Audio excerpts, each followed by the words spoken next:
Nous allons lire un passage qui se trouve dans l'Ancien Testament, dans le livre du Deutéronome, chapitre 30, versets 1 à 5. « Lorsque toutes ces choses t'arriveront, la bénédiction et la malédiction que je mets devant toi, si tu les prends à cœur au milieu de toutes les nations chez lesquelles l'Éternel, ton Dieu, t'aura chassé, si tu reviens à l'Éternel, ton Dieu, si tu obéis à sa voix de tout ton cœur et de toute ton âme, toi et tes enfants, selon tout ce que je te prescris aujourd'hui, alors l'Éternel, ton Dieu, ramènera tes captifs et aura compassion de toi. Il te rassemblera encore du milieu de tous les peuples chez lesquels l'Éternel, ton Dieu, t'aura dispersé. Quand tu seras exilé à l'autre extrémité du ciel, l'Éternel, ton Dieu, te rassemblera de là, et c'est là qu'il t'ira chercher. L'Éternel, ton Dieu, te ramènera dans le pays que possédaient tes pères, et tu le posséderas. Il te fera du bien et te rendra plus nombreux que tes pères. Amen. Gloire à Dieu. Quelques récits bibliques nous rappellent que certaines villes, frappées par le jugement de Dieu, furent totalement détruites et ne furent jamais reconstruites. On se souvient de Sodome et Gomorrhe, les villes perverties, mais aussi de Ninive, la ville sanguinaire.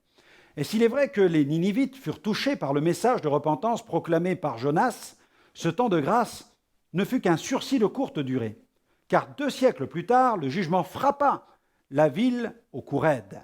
Celle-ci fut détruite à cause de sa méchanceté. Mais ce serait faire une grossière erreur que de comparer Jérusalem à Sodome et Gomorrhe ou à Ninive. Le choix et la vocation de Jérusalem sont divins. Dans le dessein de Dieu, le plan de salut de Dieu pour le monde doit passer par Jérusalem.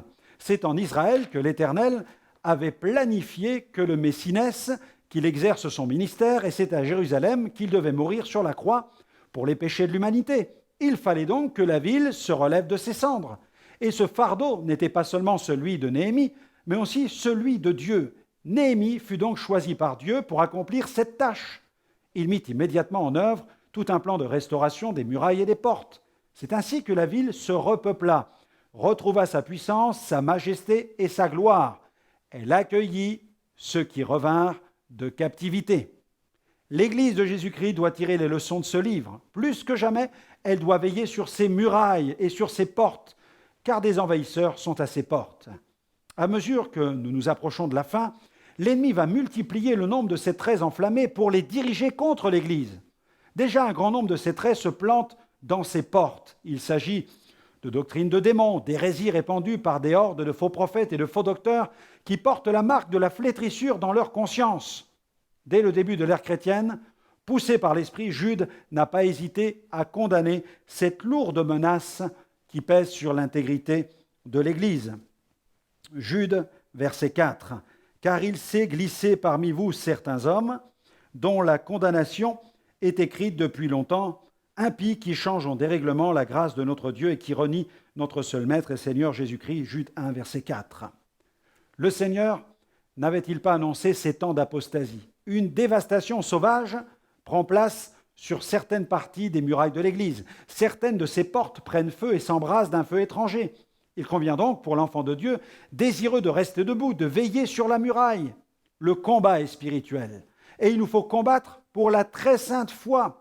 Le prophète Naoum, quant à lui, nous adresse cette exhortation.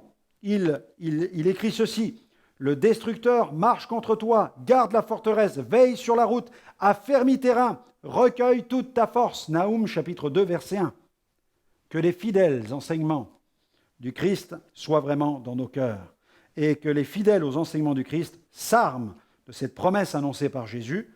Dans Matthieu 16, 18, il déclare ceci: « Je bâtirai mon église et les portes du séjour des morts ne prévaudront point contre elle. Amen. » Alors je vous recommanderai cette prière aujourd'hui.